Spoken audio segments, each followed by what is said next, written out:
Top of the day, beautiful people. Top of the day. Oh, not yet. Live. I'm missing a book. One moment, please.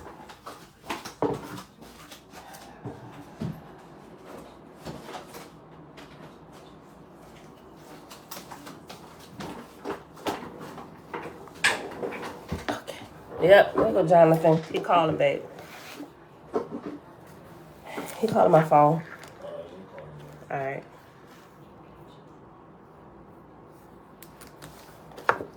Top of the day, beautiful people. Happy Monday. Happy Monday. It is May the 2nd, 2022. Day number 97 of year 4, reading through the books of the law and the prophets, and of the 4-year consecutive day count. Day 1115. 1115. 7. Let's write this in here. Okay, y'all. Okay, today we're going to pick up in OAHSPE on page 54. And then we're going to jump over to the meditation book and pick up where we left off at yesterday on page 80. I said 88, but it's always the next page. 89, right? 89. All right, beautiful people. Let's get started. Father, we thank you for another day to come together to search for truth. And thank you that we have the wherewithal to search for it so we can find our way out of the darkness that we woke up in. Tiffany Sawubona. Mom, shalom. Levon, blessings. Okay, people. The synopsis of 16 cycles. That's this next chapter. It's on page 54 of the OAHSPE. I read the little subtitle, but I'm going to read it again today. Okay.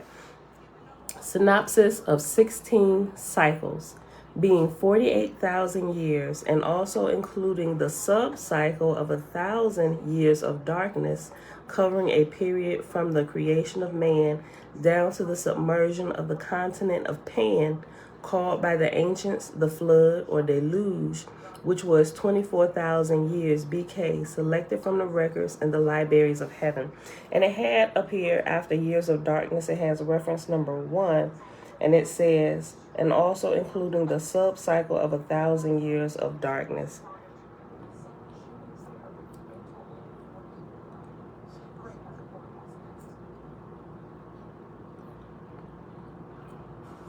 Okay, it's in brackets. It said the same exact thing that it says up here, but it's in brackets. And I forgot what he said the brackets meant. And I didn't highlight that. I think the brackets is new added stuff. Editor's notes. Hold on, okay. Text that was added in an 1891 edition appears in square brackets. Okay, so this appeared in the 1891 text. Okay. All right. Shayla, hey girl, hey Batwabu. Chapter 1, page 54. First, the earth plied in a circuit around the sun, which circuit is divided into 4 arcs called spring, summer, autumn, and winter. Second, the sun with his family plieth in a large circuit, which is divided into 1,600 arcs, the distance of which for each arc is about 3,000 years or 1 cycle. Okay, so after 1,006, it has the reference number 2, and for 1,006, it actually says 5. Okay, and then at the end of 1 cycle, at the end of the sentence, it has the reference letter A.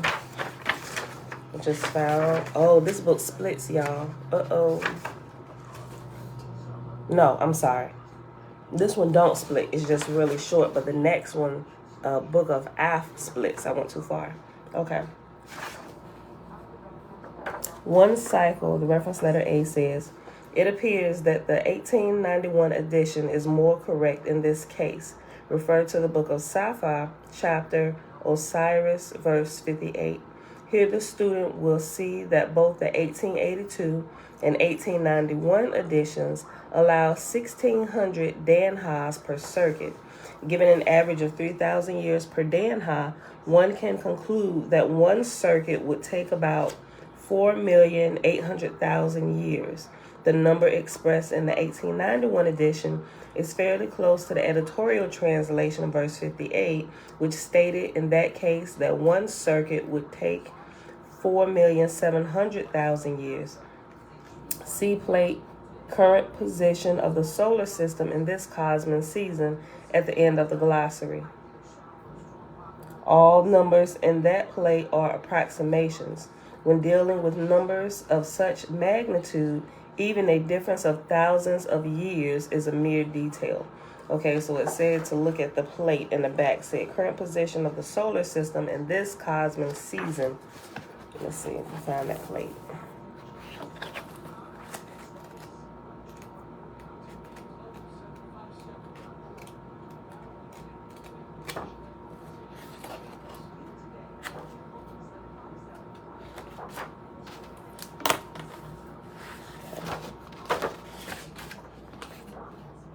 What's the index? Glossary.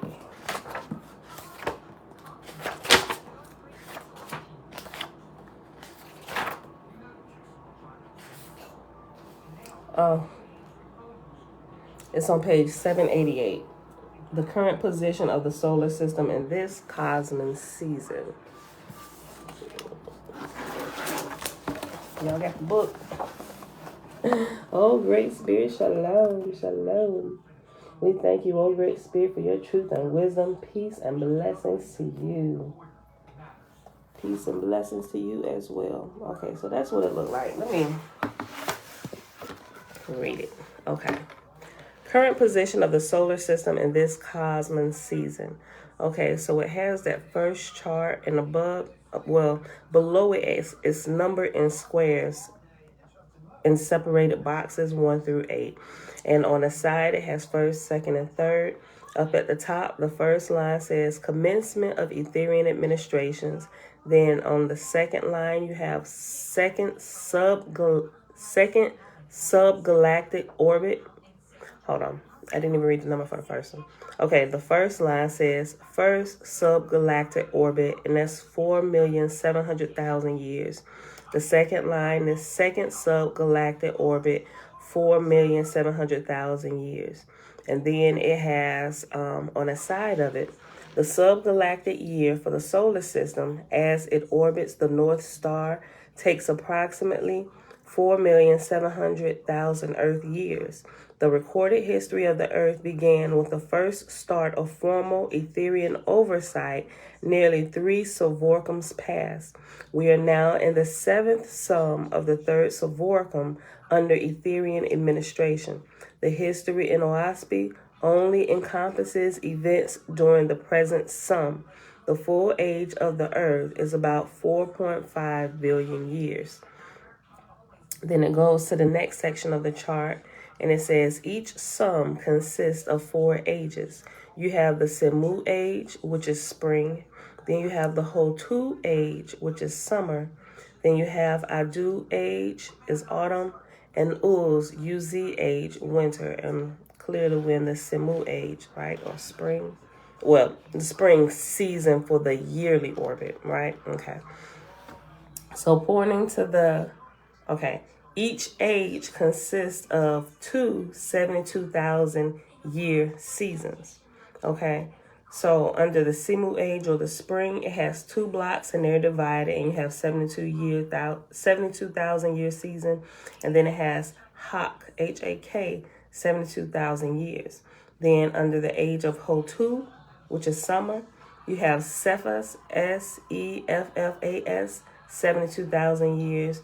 And then you have Cosmin, 72,000 years, right? And so it has the arrow going down, which is stating that we're in a Cosmin era, right? So we're in the summer time of the Earth. We ain't going to get to see, at least in the flesh, we won't get to see the next 2 ages for a full span of the Earth, right? So the next age is autumn.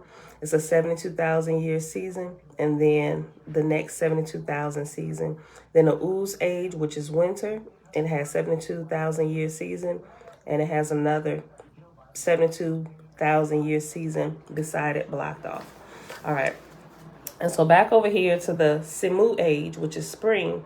Under it, it has a footnote pointing to the first 72,000 year season, and it says, OAHSPE only gives names to the 3 seasons that support human life with Cosmin, the third Fragapati. With Cosmin. OAHSPE only gives names to the 3 seasons that support human life with Cosmin the third. Then it has in parentheses, Fragapati, chapter 24, verses 42 through 43. We're not going to jump there. We probably should, right? Because if I was just studying by myself, I would. So let me find Fragapati. We're doing this how I actually go through. So let me find where the Book of Fragapati is at. Book of Fragapati, Son of Jehovah, page 147.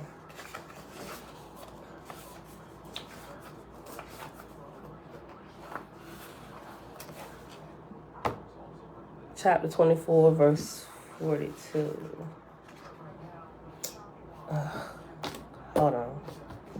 I have to count. Keep my spot.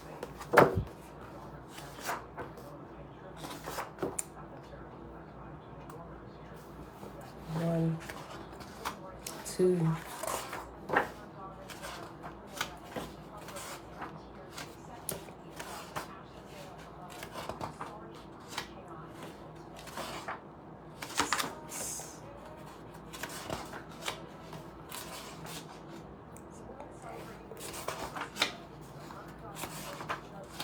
Nine,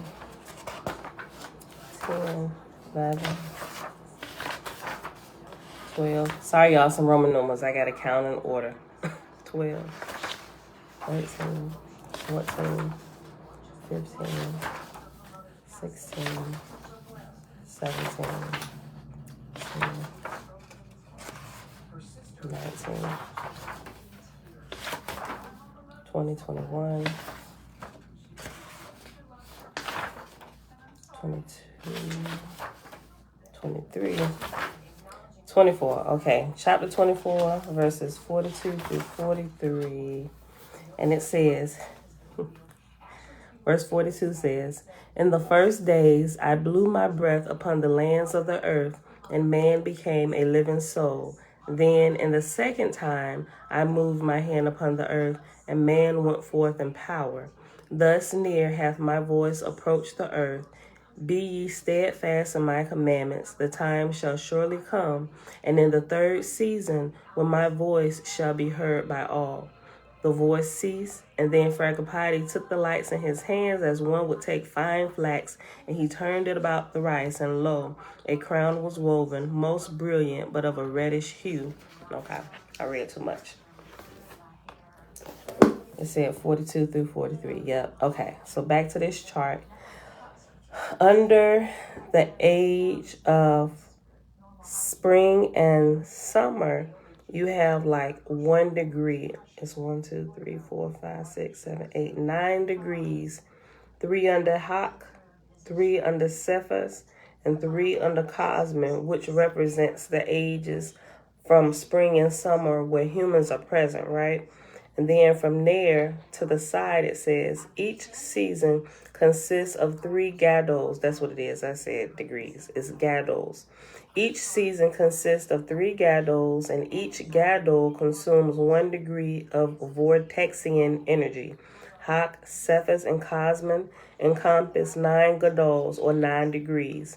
Since humanity is allotted 8 degrees of vortexia to its existence, and see Cosmology, chapter 5, verse 20. Hold on. Since humanity is allotted 8 degrees of vortexia to its existence, Cosmology, chapter 5, verse 20, it follows that the Ethiopian age began after Hak commenced and will end before the Cosmin season finishes by an extent totaling 1 gadol, or 1 degree. So let's hop over here to cosmology, chapter 5, verse 20. Cosmogony. Gotta find out where it is first. Cosmogony.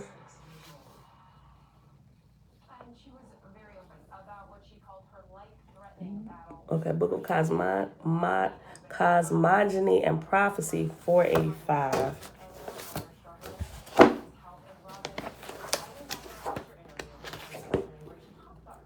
Oh, I went right to it. Wait, is this? Oh, this is that big pull-out page. Wait, 485. Let's see, verse 20. No, I'm sorry. Chapter 5, verse 20. Okay, this is the book. I gotta go to chapter 5. These are plates. 1, 2, 3, 4, 5. Verse 20 says, "This giveth man 8 degrees of vortexia as the sum of his existence. 1 degree is equivalent to 12,760,000 radi sevorcum. The serpent's coil would be 1 1/4, that is, 24,000 years to the time of completion. Thus, 12,760,000 divided by 260,000 at 1,402, give or take 1 or 2 years. I think it's at 1-2. Maybe that's give or take 1 or 2 years. Add 24,000 times 3 equals 76,750 years, the time of the Samoan age for man. This should be added 1 cycle of, say, 3,000 years, which was the beginning of the fall of Simu." Okay. That probably sounds like a bunch of blah, blah, blah. What? All them numbers. Okay, we still on this chart, y'all. Okay, each era lasts about 12,000 years. Belinda Brown, Grand Rising. Does our summer season possibly equate to abundance and growth?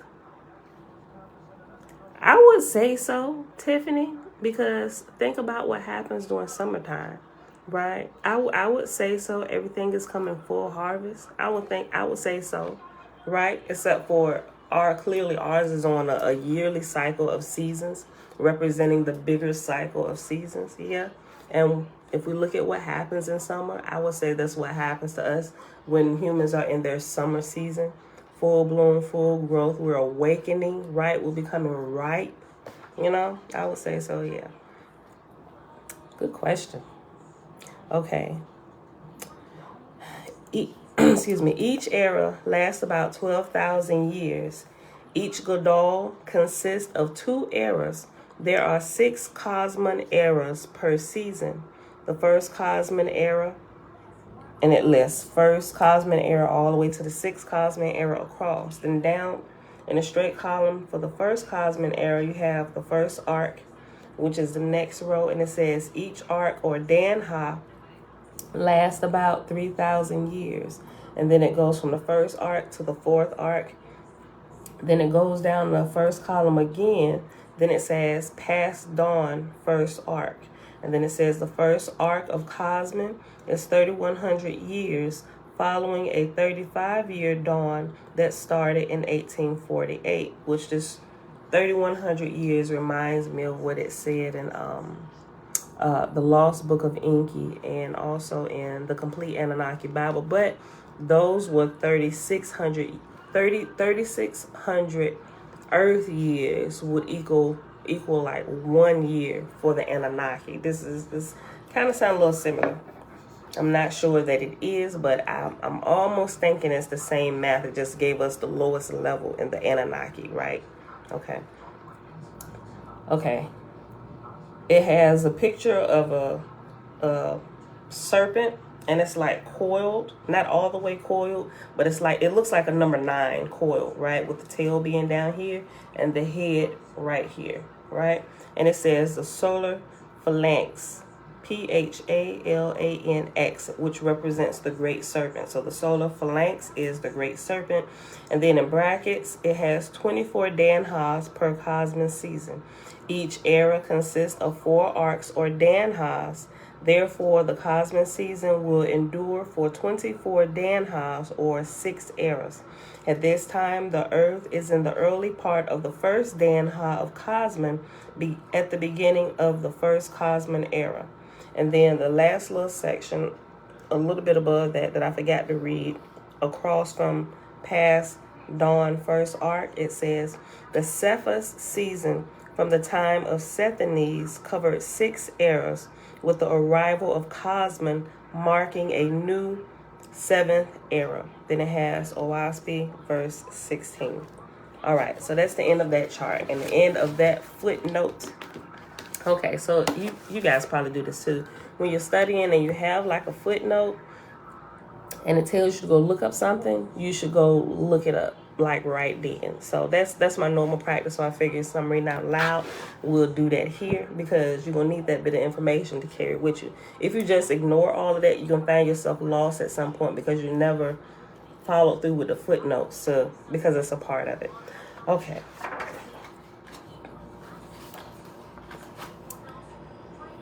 Where did we pause?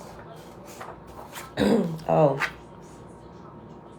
after the second verse. Okay, matter of fact, let's just start it over. First, the earth plieth in a circuit around the sun, which circuit is divided into 4 arcs called spring, summer, autumn, and winter. Second, the sun with his family plieth in a large circuit, which is divided into 1,600 arcs, the distance of which for each arc is about 3,000 years, or 1 cycle. During a cycle, the earth and her heavens fall in the Etherian regions of hundreds of Etherian worlds, where dwell Jehovah's high-raised angels, whose chiefs have to do with the management of the worlds. Remember, the high chief, the high angels, are those who once did inhabit earth. So you know how people, I used to think there was just something sweet to say when somebody passed away, right? And you would hear like the olden folk, they would say she didn't gain her wings, right? There was some truth to that, right? Although they didn't teach us anything about how that becomes truth, in time. That's really a true statement, right? She's gained her wings, because as you continue to progress through spiritual school, after you leave this classroom with your earth suit, you're still in school, you're still growing, you're still learning. And everybody that's a part of Yah's ranks, or the ranks of helping the angels or whatever, they came from here. They were once humans here on this era with us, and on this earth with us. I mean, they're still here, but just in another realm. Okay. During a cycle, the earth and her heavens fall in the Etherian regions of hundreds of Etherian worlds, where dwell Jehovah's high-raised angels, whose chiefs have to do with the management of worlds. During the time of a cycle, the earth is therefore under the control and management of such of Jehovah's angels for the resurrection of man of the earth. At the time of creation of man, the earth was traveling in the Ark of Wan, remember W-A-N, the Ark of Wan, where dwell thousands of Orion chiefs with thousands of millions of high-raised angels. The holy council of Orion chiefs, through the wisdom and voice of Jehovah, appointed one of their number, Sethanes, to take charge of the earth and to people it with immortal beings during its travel in Wan. The rank and title of Sethanes, thus raised up by Jehovah, creator of worlds, was first God of the earth and her heavens. And that would probably be the story we know as like in the Lost Book of Enoch, right? Because they were immortal until they decided they wanted to stay on the earth. And then because they was trapped in a vortex of the time, space type thing that was on earth, their bodies actually began to decay. And when they realized that, they say, you can't stay on earth too long. We got to like swap y'all out with a different watch.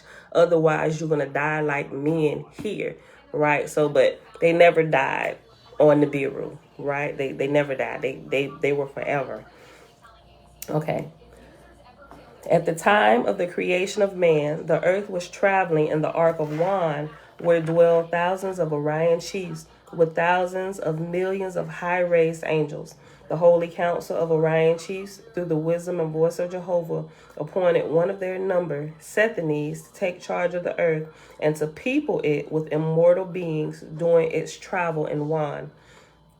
The rank and title of Sethanes, thus raised up by Jehovah, creator of worlds, was first God of the earth and her heavens. And Sethanes came with millions of angels who had been raised up from other worlds previously, and he accomplished his work and was known as God.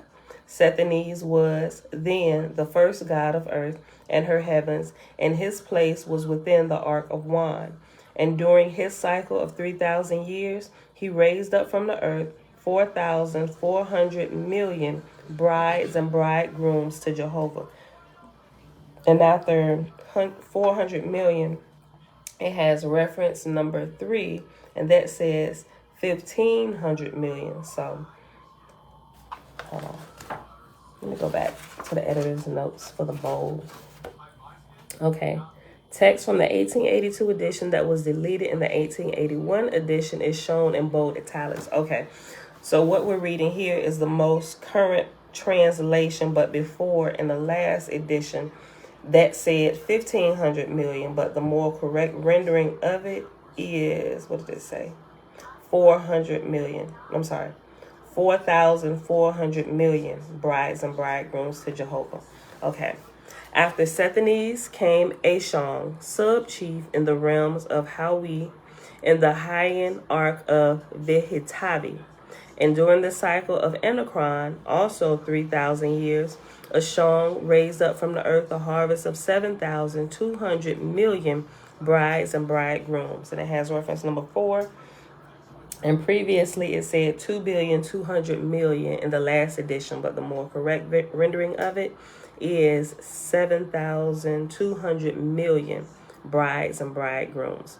Remember, those who in human form have reached a certain level here in your school learning, those are the ones who are raised up as brides and bridegrooms, which we see a portion of this in the Holy Bible in Revelation, right? Lindsay, Yah, Shalom, Shalom.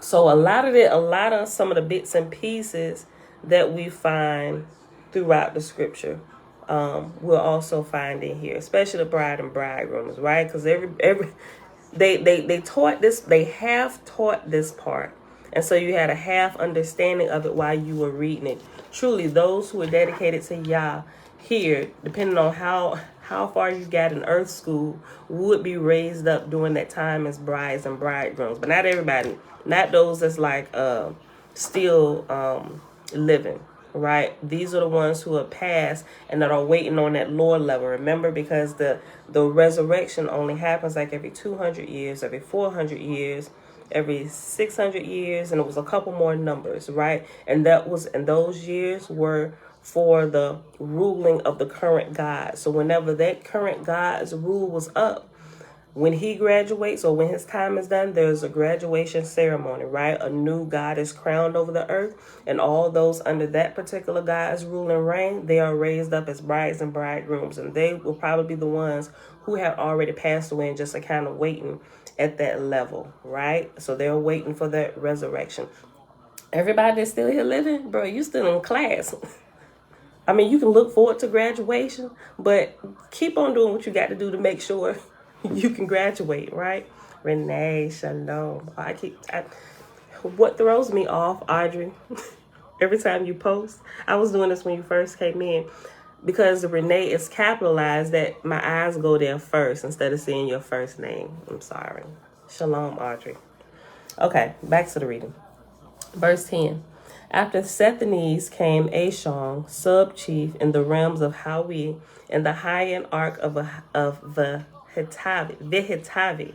And during the cycle of Anachron, also 3,000 years, Ashong raised up from the earth a harvest of 7,200 million brides and bridegrooms. The third cycle was under the dominion of Hu Li, surveyor of Kakayan Sta, Kakayen apostrophe Sta. Kakayan Sta in the Ark of Gimel, and his harvest was 3,700 million, and it has reference 5. The previous edition said 3,700 million. Also, subsequent similar differences are not footnoted. See editor's note number 3. And it just pretty much says the same thing. I keep going back and forth to editor's notes. Okay. The fourth cycle was under Sepi Aban, chieftainess of Sogowaram. I done screwed that word up, y'all. Okay.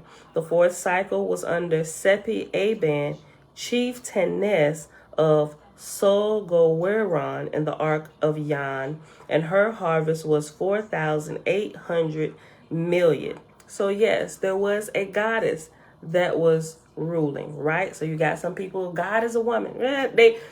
That's not necessarily false. It's really not. First of all, if they are referring to Yah, the overall, the Great Spirit, I say he by default because that's just how I was raised, right? But when I say he now, just know I'm referring to the masculine and feminine energies within our Creator, right? Because we, male and female, come out of him, right? He just splits up the attributes and makes us two.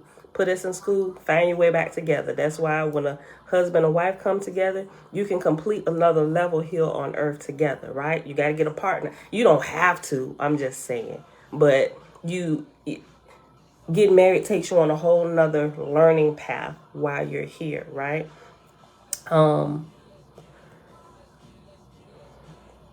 So when you hear people say God is a woman, yeah, you can't necessarily fault them for saying that, right? But because of how we're taught here today, it's like, oh, what are you talking about? That is blasphemy. God is male. Just because of the whole male dominant society that they've taken us into, instead of being even killed like it was like in the days of ancient Egypt. Because remember, ancient Egypt didn't have those stereotypes with women, right? They had priests and they had priestess, and they were blessed by Yah. Every time Yah's hard-headed people got in trouble or they pissing him off, he's like, you know what, I'm going to send you in bondage back to Egypt. They're going to show you how to do it right. But when they teach us this, they're like, Egypt is a place of bondage, yeah, for your hard-headed butt because you don't want to do it right. But they are true fathers and mothers there, and they're going to teach you the truth. They didn't want to submit themselves to the yoke of discipline, right? So now you have all these screwed up stories about male and female and who's who and who's supposed to be doing what. There's an even balance between the both. They work together. One is not lord of the other and all that stuff, right? You got to be taught about it the right way. Okay. So there was, at different periods, there are God. Okay, so when you get to that level, for real, there isn't gender, but it kind of it sticks with you based on how you come into the earth. Like, so me, if I ever get the chance to rule, like my spirit, I'm sure my real name is not Pam. That's just the name I hold while I'm here. But when it comes my chance to rule, and maybe like 80 billion, gazillion, trillion earth years, right? When it's my turn to rule as God, you know, I could be referred to as goddess because that was my gender while I was transversing here, because I embody more of the feminine energy of our Creator, and vice versa with males as well. So it's both ruling. Everybody gets a chance to rule the house. Daddy lets everybody get a fair turn, right? Depending on how well you do or how well you don't do, you might get 200 years to rule. You might get 400 years to rule. If you're real good, you'll get that longer period to rule. You might get a longer period to rule if you keep screwing it up. Give them a little bit more time. They turn the whole earth. Give them a little bit more time. Let them try and work it out. So those are my thoughts. I don't know. I ain't got there yet. I'm still learning like y'all. Okay. Where we at? 34 minutes. Let me finish this little chapter. Okay. Got 45 minutes. Cut off, Jack. My husband over here clocking me. Okay. The third cycle was under the dominion of Hu Li, surveyor of Caucasian star in the ark of Gimel, and his harvest was 3,700 million.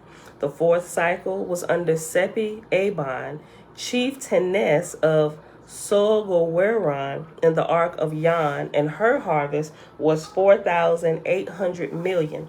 The fifth cycle was under Pathodis. What? Pathodis. We're going to say Pathodis. Road maker in Chitivia in the ark of Yehometak, and his harvest was 6,400 million. The sixth cycle was under Geomagak, Goemagak, god of Isaac, in the ark of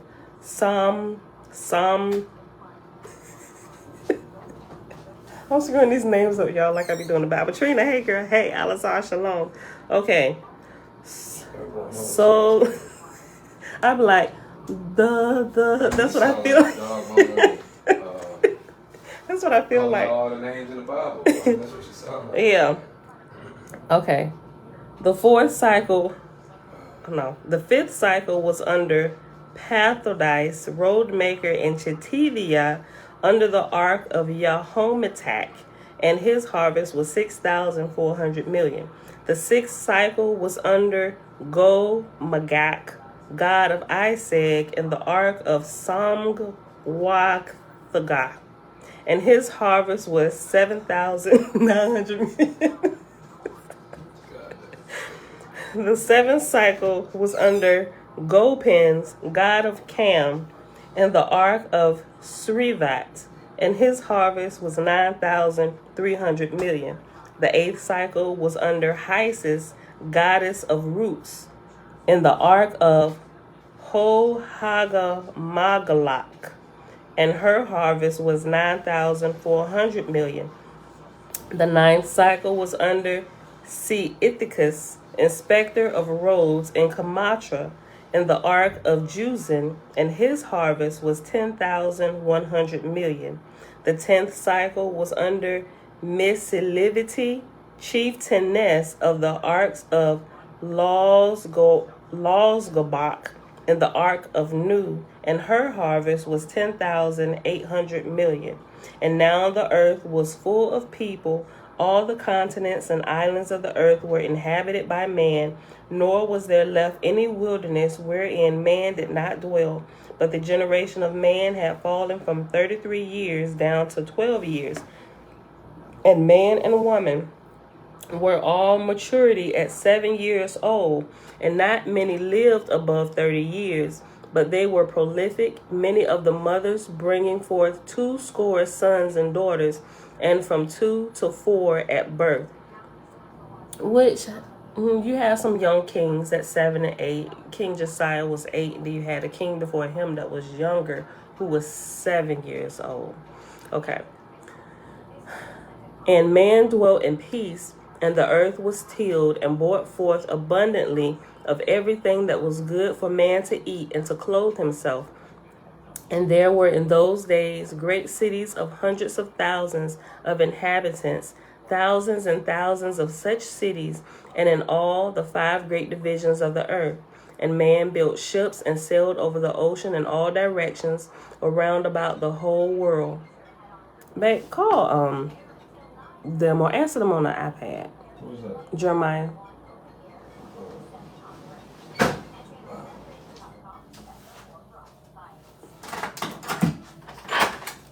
got him. Okay. Oh, you gonna be naked?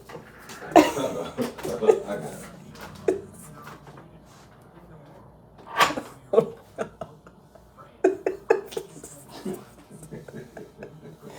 Woo. Yeah, let's call them back. One I'm probably trying to come over here. I was looking to see if their door was open. Okay, y'all, hold on. Let me find my spot. Okay, verse 21. And man dwelt in peace, and the earth was tilled and brought forth abundantly. I read that. I'll just read it again.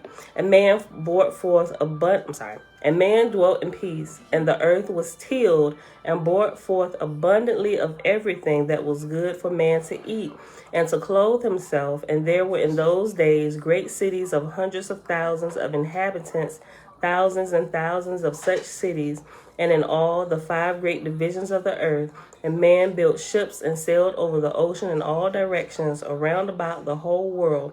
By the angels of the Lord was he taught and guided in all things. And man had books, both written and printed, and the young were taught in schools a knowledge of the sun and moon and stars, and of all things that are upon the earth and in the waters thereof. This was therefore called the first period of civilization on the earth. Verse 22 on page 55. Now, for the most part, and it's 33 verses. After the 33rd verse, we're going to end and go to the next book. Where we at? 40 minutes? Okay. Now, for the most part, all the people had become ehenes, small, white, and yellow. Nevertheless, there were ground people with long arms who were very large, but they dwelt by themselves, and their food was all manner of flesh and fish and creeping things. The ground people were brown and black, and they lived to be 200 and even 400 years old. And it has reference letter B for this. Remember, when they told us about the yaks, the ehenes, and the ehuans, some of them are no longer living, right? So they said, don't get it mixed up with the colors of the races of people today. It's going to show us the progression. And we actually descend from the latter ones, right? The ehuans, not the ehenes, the ehuans. Okay, so let's go to reference letter B. And that says, see in note A, first book of the first lords. This is a fact that cannot be overemphasized. See in note A.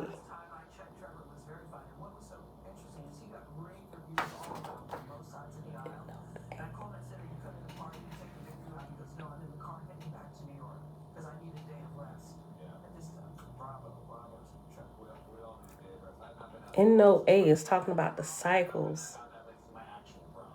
Second, the sun with his family plieth in a large circuit, which is divided into 1,600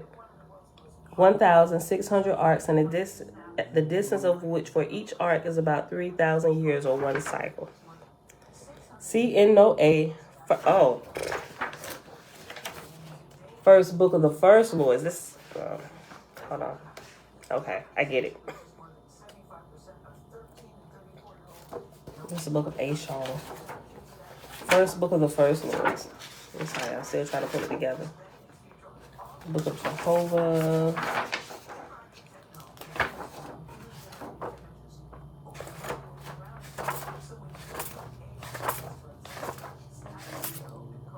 Okay, first book of the first lords in note A. Oh, yeah. I just said that. Listen, okay. Okay, so let me go back. Now, for the most part, all the people had become ehenes, small, white, and yellow.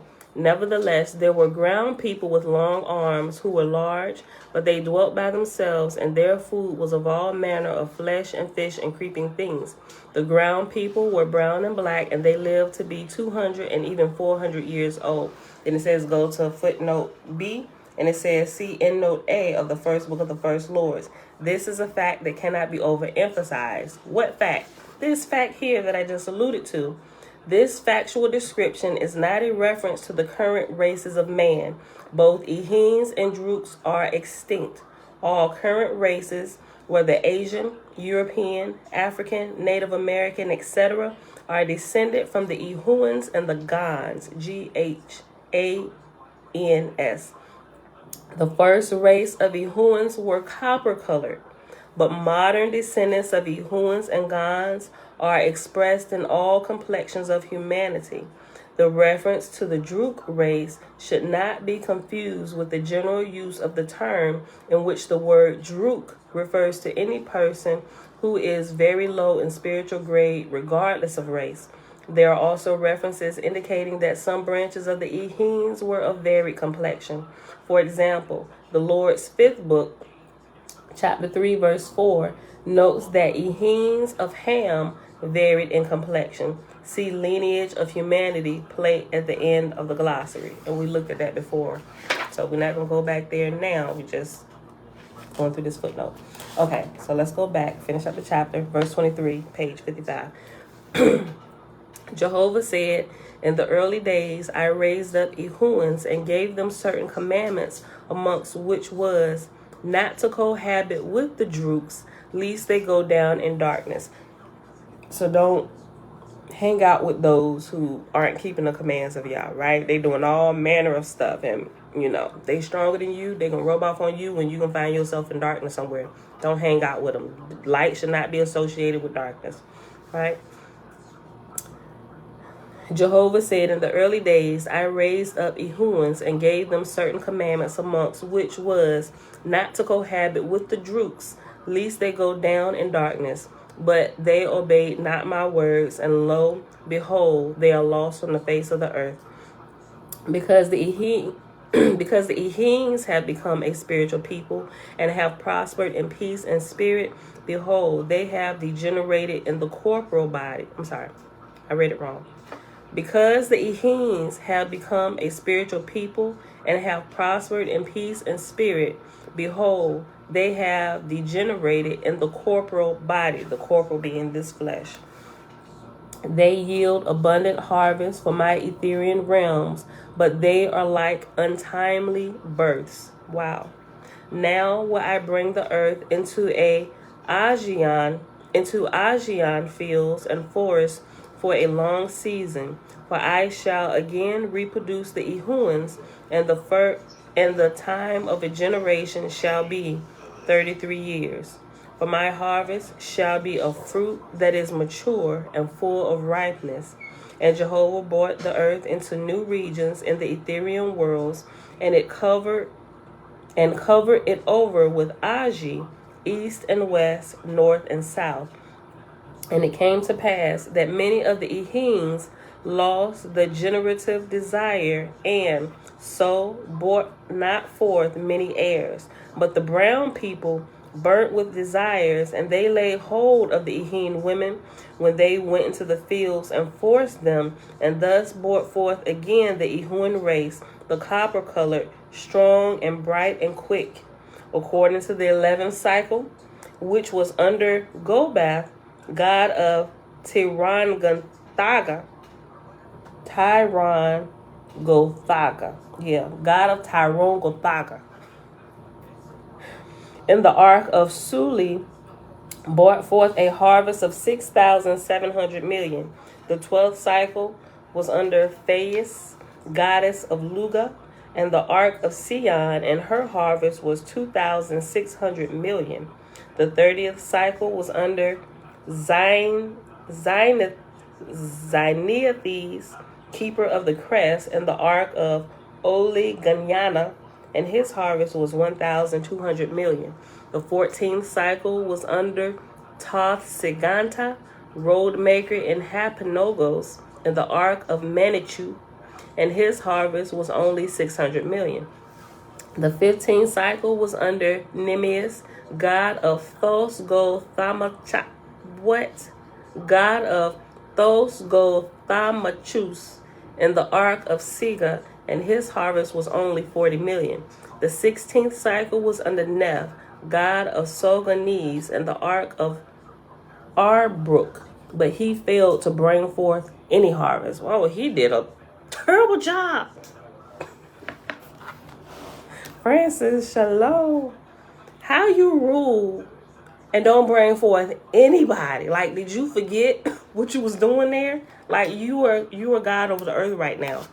You brought forth not now harvest. You just got in there like, I'm God. Like, did you get in there? Like, I don't know what happened. So let me not start with under the god of Saganese. But let me make a note. Hopefully they tell us why he didn't bring forth any harvest. What did he do when he got in office? The earth was running amok, clearly. Maybe, possibly, everything had been out of control and he couldn't get control of it, right? Kind of like that child you leave in charge and none of the younger siblings are listening, and they constantly call you, ain't nobody listening. I told them to clean up, but they not doing it. They just running around here. Ain't nobody listening to me. That's probably what it was. Okay, we at 49 minutes. We get about 10 minutes in. We paused on page 88. So we're starting now with this little diagram. It's a few diagrams we got to go through, and then it's going to get into karma and reincarnation. So I'm going to try and go through these fast, so at least I can read this portion. Okay, so this, I'll show it to you. This diagram here, we did this one yesterday. So this one here, the circle, the self. Then it's the veil of ignorance over the self. Then over that is the desire, and then over this is the thoughts, right? Under it, it says, a two-dimensional schematic drawing of the human existence. The self assumes the role of every individual soul, and through the veil of ignorance, experiences, desires, thoughts, and life as an individual being, right? So our spirit is having a human experience, and it's experiencing this realm through the veils of ignorance, the desires, thought forms, and everything, right? Okay, so this right here, body consciousness, this diagram here. Oh, this is for Facebook. Hold on, YouTube. I'll hold up for you in a second. All right, man, waiting on you now. For what? Credit authorization form. They gotta email it. They don't do it like they used to. So they need it like right now. He can't pull away. They're gonna email you the form. So just when you finish. Okay. All right. Come on, Mustang. Ugh. Okay, y'all. This, It's cool. I didn't see it come through. No, you just I won't wait till you finish. Okay. All right. So the soul is a prisoner of its own ignorance. In this condition, it is fettered with the chains of ignorance to an existence where it has no control over its fate in life. The purpose of each virtue is to remove one fetter, right? And that's an ancient Egyptian proverb. So this next one, this chart right here.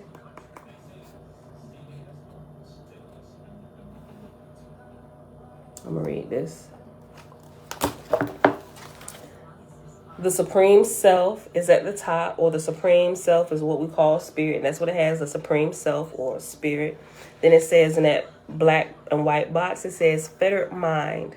Ignorance and delusion caused by egoism, desire, anger, hatred, greed, and jealousy, right? That's what blocks our spirit from getting true information from the Creator. When you're operating in those things, you're clouding. You can't hear or see clearly. Even all the things, the thoughts, the dreams, everything that your mind produces is all going to be tainted because these things are constantly blocking the true voice of the Creator. And if you don't recognize it, you have a bit of a time down here in Earth School. The fetters cloud the mind, and the higher vision is not visible, right? So what are those things that cloud the mind? What are the fetters? Egoism, or the big ego trips, all that stuff. Desire, anger, hatred, greed, and jealousy. The fetters cloud the mind, and the higher vision is not visible. The intellect is dull, so reason fails, and delusion. The intellect is dull, so reason fails, and delusion, mental weakness, and emotionality control the mind and prevent a person from seeing beyond their meager individual mortal existence. This mind is a fog of thoughts and feelings which blocks the vision of the higher self. Alain, hey girl, hey. Okay, so you got this next diagram, the Supreme Self, and it's the purified mind, right? It's the exact opposite of what we just saw. Tanya 3000, shalom, shalom. Francis said, a lot of people going to be too broke when they find out we had real goddesses rule the heavens and the earth. I know, right? Bruh, them Hebrew brethren that said, make your wife do this. Oh, they going to be in a world of hurt when they realize, you know what? Look, let me stop my foolishness. I'm about to say, I hope we under the rule of a goddess right now, and she just break open and set all of them straight, right? Let me stop. That's what we want to see happen, but that ain't the process, right? They got to figure that out. They might need a few other lifetimes before they get there. I'm like, oh snap, I spoke blasphemy. Robert, that's why. Okay, the purified mind. Contentment, detachment, peace, fortitude, righteousness, and wisdom. Through the practice of mystical spirituality, the mind is purified so that mental calm is possible. Through this calm spiritual sensitivity